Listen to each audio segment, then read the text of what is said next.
원효대사가 10년 수행했다는 팔공산. 불교의 성지라 불리는 팔공산은 자락마다 크고 작은 절들이 자리하고 있는 천년명산이다.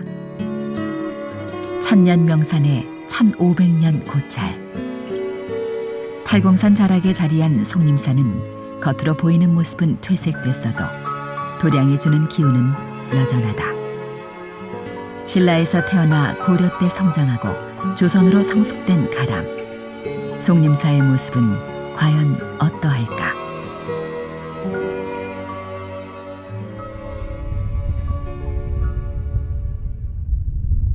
사명 송림사는 소나무 숲에서 절이 솟아났다는 전설에서 비롯됐다. 신라 때 창건된 송림사는 대각국사 의천에 의해 중창된 이후 몽고의 침입으로 소실됐고 조선조 정유재란 때 외병의 방화로 또다시 빈터가 됐다. 계절 때문인지 비운의 역사 때문인지 송림사로 향하는 길에 쓸쓸함이 짙다. 송림이란 이름에 버금가는 상록수를 기대했다면 다소 실망스러울 수도 있을 터. 도로 옆 평지에 자리하고 있어 누구나 부담 없이 드나들 수 있다는 것이 그나마 위로가 된다. 이 송림사에는 우리나라에서 흔치 않은 석불상이 모셔져 있습니다. 그리고 대웅전에 있는 불상도 목불상으로서 우리나라에서 가장 큰 규모에 속하고, 또한 안마당에 있는 통일신라 시대의 전탑이 있기 때문입니다. 우리나라에서 전탑은 흔하지 않은 그런 탑인데 중국의 영향을 받아서 이 송림사에서 그러한 전탑을 볼 수 있기 때문에 여기 오늘 오게 되었습니다. 그리고 이 송림사의 가람은 평지 가람입니다. 그래서 평지에서 절들이 어떻게 배치되어 있는가, 그 공간은 어떻게 되어 있는가 하는 것을 오늘 좀 살펴보러 왔습니다. 송림사는 신라 진흥왕 때 진나라에서 귀국한 명관대사가 가져온 불사리를 봉안하기 위해 창건됐다고 전한다.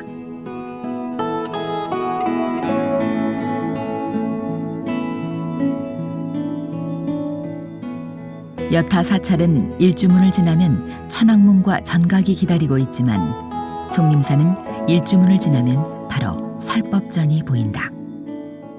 이 송림사는 평지이기 때문에 이 새로 중창불사를 할 때 이 설법전을 만드는 목수의 고원회가 엿보였습니다. 대웅전의 법회 공간이 살짝 보이기도 하고, 그리고 또 대웅전과 설법전 사이에 마당 공간을 만들기 위해서 약간 들어올린 그런 형식을 취했습니다.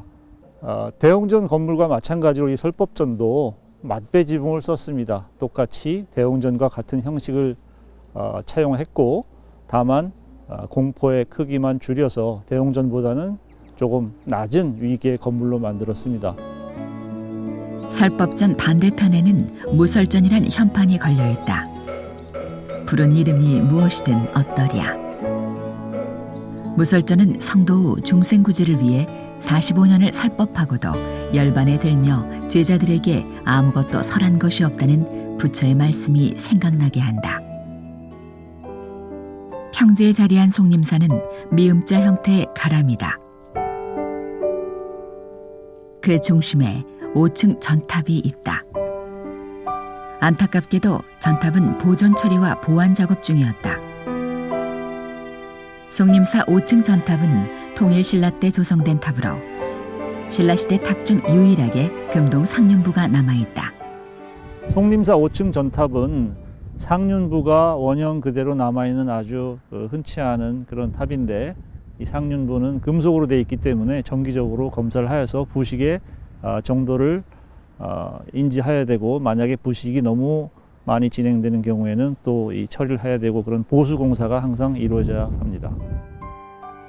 흙으로 된 얇은 단층 기단 위에 세워진 5층 전탑은 초단이 벽돌이 아닌 화강암으로 돼 있으며 탑신은 모두 구운 흙벽돌로 쌓아 올렸다. 2층 이상의 몸돌은 높이가 거의 줄어들지 않아 전체적으로 높아 보이나 각 몸돌을 덮고 있는 지붕돌이 넓은 편이어서 안정되고 온화한 느낌을 준다. 기단의 모서리와 중앙이 기둥 모양으로 조각된 것도 특징으로 꼽힌다. 이 통일신라 시대 때에 중국의 전탑의 영향을 받아서 한국에 만들어진 전탑이고, 우리나라에서는 그 전탑이 약 한 20여 기 정도가 흔적이 있습니다. 현존하는 전탑은 몇 개 없는데 그 중에서도 가장 그 원형이 잘 보존된 전탑이기 때문에 그 희소성이 상당히 가치가 있습니다. 송림사의 경우는 수평적인 선이 강조된 절이라 하겠는데, 거기에 이 전탑이 그 균형을 이루기 위해서 수직적인 상승감을 아주 잘 표현해 주고 있습니다. 5층 전탑은 이중 구조로 돼 있다. 보이는 기단의 폭은 7.3m, 그 안에 4.5m 폭의 석축이 하나 더 있다. 1959년도에 여기 전탑을 해체 복원을 하였는데, 그때 해체 복원 수리를 할 때 사리구가 나왔고, 또 여러 가지 그 보물들이 나와서 현재 박물관에 잘 보존이 되어 있습니다.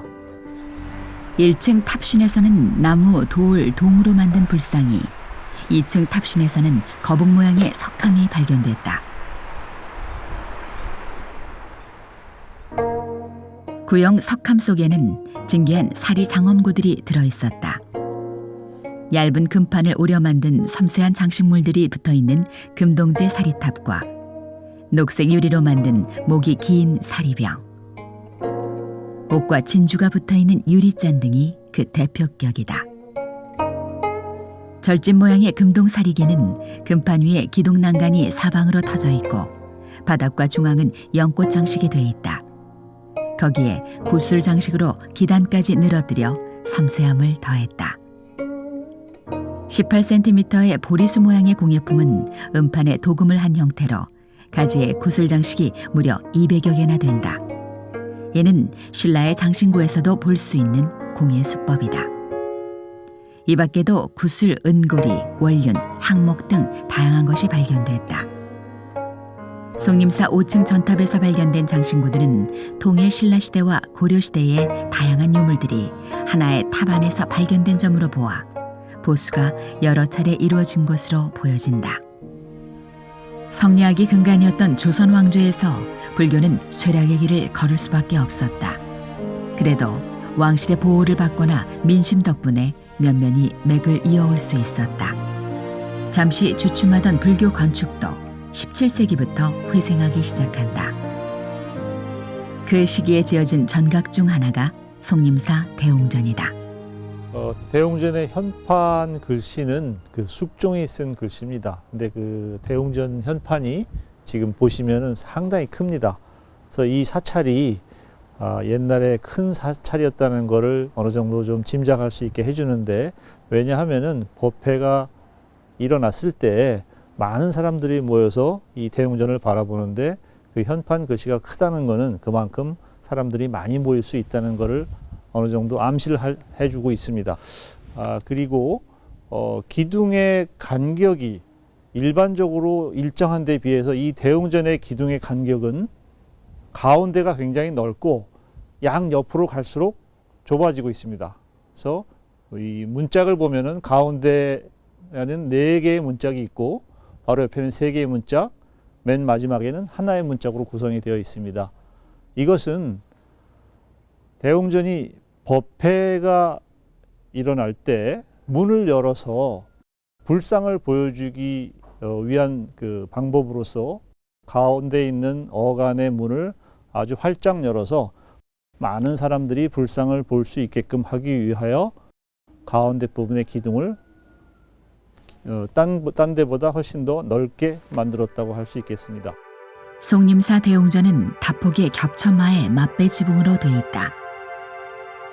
통상 다폭의 맞배 지붕 양식으로 지을 경우 전후면에 공포를 설치하는 다포 양식이거나 안쪽 기둥에 높은 고지로 세워 마감하는 주심포 양식 중 하나를 택한다. 송림사 대웅전은 두 양식을 절충했다. 대웅전은 다포식 건물이면서 맞배 지붕을 얹었고, 앞면과 동일한 다폭의 양식을 따르면서도 그 위에 놓일 공포는 생략한 것이다. 공포의 형식과 창호 등 송림사 대웅전은 당시의 건축 및 장엄 특징이 잘 살아있다.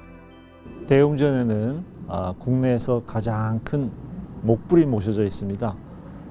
건립 연대는 17세기고 재질은 향나무로 되어 있습니다.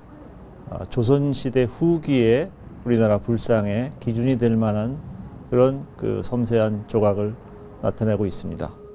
1657년에 조성된 삼전목불은 높이 277cm인 본존불, 석가열애상을 중심으로 좌우에 264cm의 높이로 문수보살상과 보현보살상이 협실을 이루고 있다.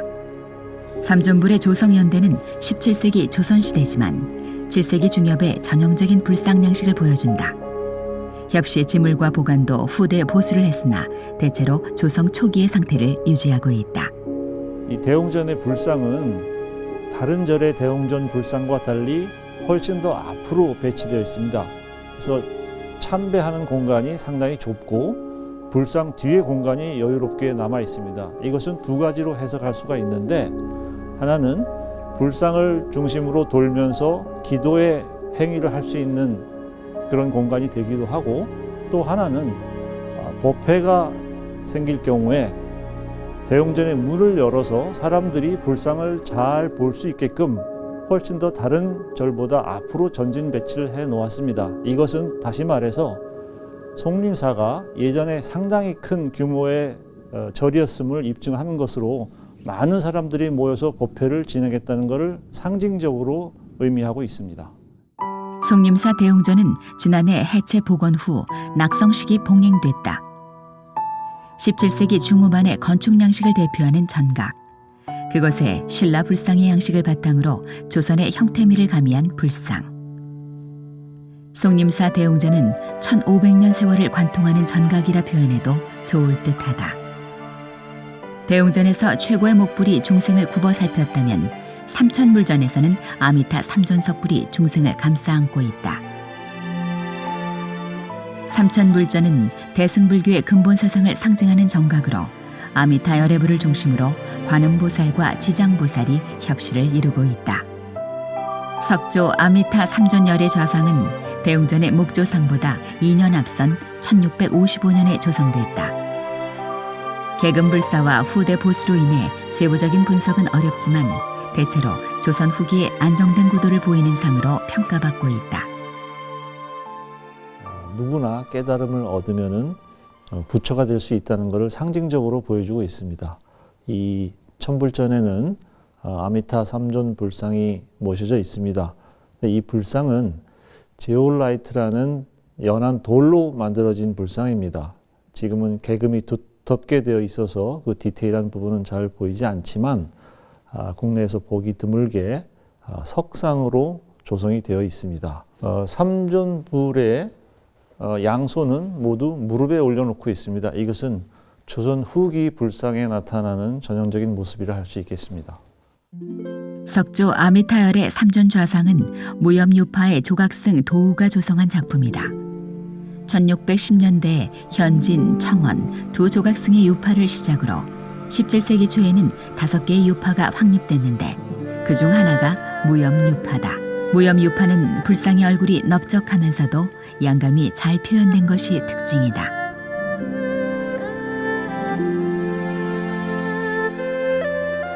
송림사가 최고 번성했을 때의 가람의 모습을 가늠하게 하는 단초 중 하나가 당간제주다.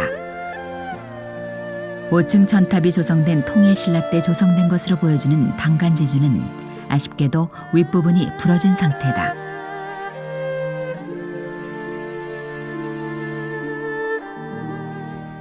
송림사 당간지주입니다. 당간지주는 법회가 있을 때 커다란 궤불을 걸어놓기 위한 장치인데 원래는 두 쌍으로 되어 있고 그 가운데 큰 나무를 세워놓고 거기에 궤불을 걸게 되어 있습니다. 지금 하나는 유실되어 있는 상태고요.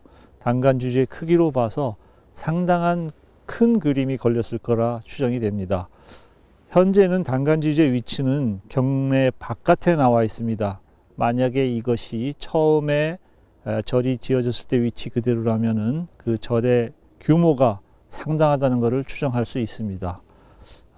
아니면은 이 1600년대 중창이 되면서 재건이 되면서 절의 전각의 위치나 이런 것이 바뀌었을 수도 있다는 것을 추정할 수 있습니다. 그것은 현재 대웅전의 위치나 명부전 앞에 주춧돌의 흔적으로 봐서 대웅전의 위치가 현재 위치가 아닌 명부전의 위치도 있을 수 있다는 것을 추정할 수 있습니다. 그것은 주변의 산세를 둘러보면 훨씬 더 그런 추정이 가능하게 합니다.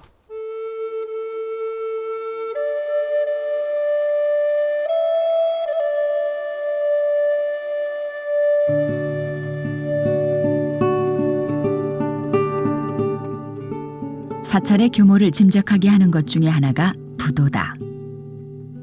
기성대사 비강 옆에 석종형 부도 4기가 남아있는데 기록이나 명문이 남아있지 않아 이 절에 주석했던 고승의 부도라 추정할 뿐이다. 부도전이 경내에서 약 200m 정도 위에 떨어져 있습니다. 이 부도전과 현재 경내의 전면에 있는 단간지주터를 고려를 한다면은 현재 있는 절의 방향과 달리 단간지주와 부도전을 앞뒤로 한 방향으로 이루어졌으리라는 것을 짐작할 수 있습니다. 이 부도전은 기록에 나와 있지 않고 언제 조성되어 있는 것인지 확실치 않지만 좀 더 연구가 진행되면은 송림사의 원래의 모습과 크기가 추정될 수 있을 것이라 생각합니다. 멀찍이 떨어진 단간지주 그리고 국사가 주석했던 송림사는 비중 있는 사찰이었음이 분명하다. 송림사의 1500년 세월은 계절별로 다른 느낌을 전한다. 꽃 피고 새우는 계절, 흐르는 시냇물 소리를 들으며 울창한 소나무 숲을 따라 걸을 때는 가람이 번창했던 시절이 그려지고, 초록에 사라진 송림사의 겨울은 국난으로 폐허가 된 아련함이 느껴진다. 겉으로 보이는 흥망성쇠와 무관하게 송림사는 변함없이 희망의 가람이었다. 우리가 사찰을 해석할 때 현재 있는 모습이 옛날에 만들어진 그때의 모습이라고 생각을 하면 안 됩니다. 늘 시간과 세월이 변함에 따라 전각의 배치도 변하고 그 모양도 변하게 됩니다. 앞으로 우리의 사찰이 미래에 또 어떤 모습으로 변할지는 그것도 미지수입니다. 현재 있는 모습으로 우리의 시대에 우리의 정신이 담겨 있는 그 사찰의 모습으로 해석을 할 수밖에 없는 것입니다. 이러한 사찰이 시대에 따라서 수많은 모습으로 변화하는 것처럼 우리의 불교도 앞으로 또 많은 변화를 거듭할 것입니다. 불교 문화를 꽃피운 팔공산이 자리한 신라 불교의 성지 송림사. 송림사는 볼수록 매력 있는 사찰이다.